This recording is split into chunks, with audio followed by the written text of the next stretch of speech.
Dhugumaan dhugaan sinitti maam namni naatamane hinduu gonguma mukti weeni dhugaan aanadhaa dhugumaam isin dhaame kooti naarrartu yeroonduma jedhe gooftaa Yesuus kaakunuuf galeera akkuma dubbate kunuun wajjin jira.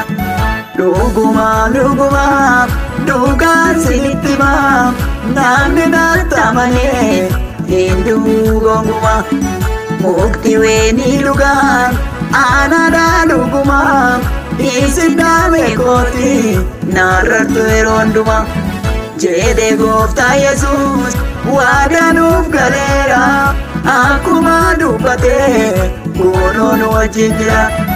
Dhugumaan dhugaan sinitti maam namni Yesuus qabu hin badu gonkumaa.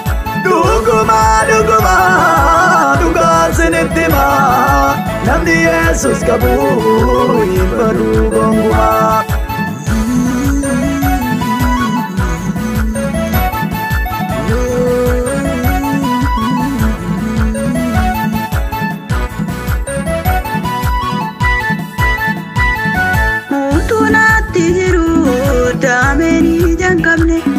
Muramuudhaaf jira beeka kan daganne cimi galmangayi ergaasi harka jiru karaatti nambisiin laaltee haala jiru naan jedhee gooftaan koonisi laafeen beeteen tiru mutuu naatti jiru daameenii jalqabne muramuudhaaf jira beeka kan daganne cimi galmangayi ergaasi harka jiru karaatti nambisiin laaltee haala jiru naan jedhee gooftaan koonisi kaayyoo koon jejjeeru.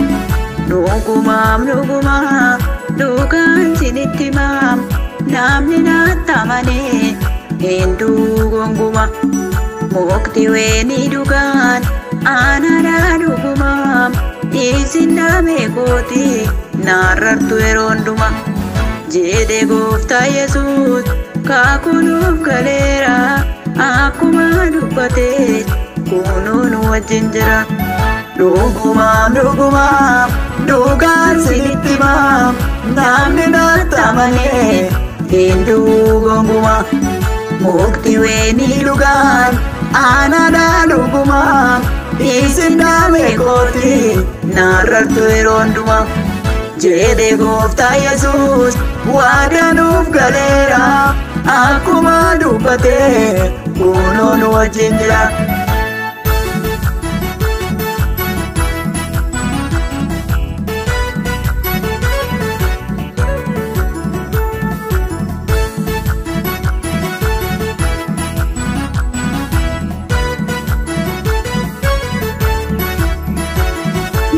Saraftee jirtu damma girreeba warra du'an geedduudhaas kan lafti bareeda duuba keen ilaali fuuldura kee kaakuusiif galabee hin argaa ijji kee ani siin dagadhu siin jedha waaqni kee.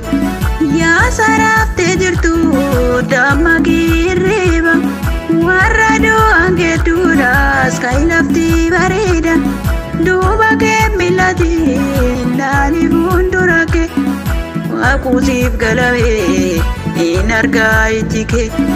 Dhugumaan dhugaan sinitti maam namni naatamane hinduu gonguma mukti weeni dhugaan aanadhaa dhugumaam dhiisin dhaame kooti naarrartu yeroo hundumaa jedhe gooftaa Yesuus kaakuluuf galeera akkuma dubbate kunoo nu wajjin jira.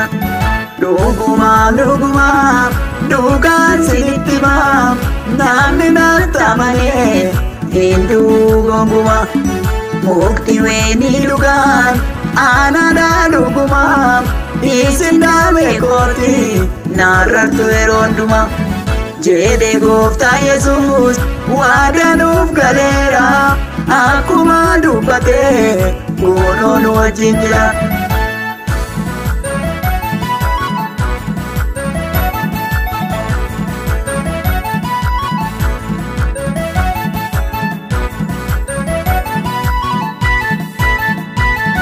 Gatiin nama hundumaa Yesuus bira wanarra hojjettuuf gaabiitu jira. Gatiin nama hundumaa Yesuus bira wanarra hojjettuuf gaabiitu jira. Kanaaf karaa kee tolfadhu yaa nama irratti of gatiisaa taama nama. Kanaaf karaa kee tolfadhu yaa nama irratti of gatiisaa taama nama. Gatiin nama hundumaa Yesuus bira wanarra hojjettuuf gaabiitu jira. Gatiin nama hundumaa Yesuus bira wanarra hojjettuuf gaabiitu jira. Kanaaf karaa kee tolfadhu yaa nama irratti of gatiisaa taama nama. Kanaaf karaa kee tolfadhu yaa nama irratti of gatiisaa taama nama. Gatiin kee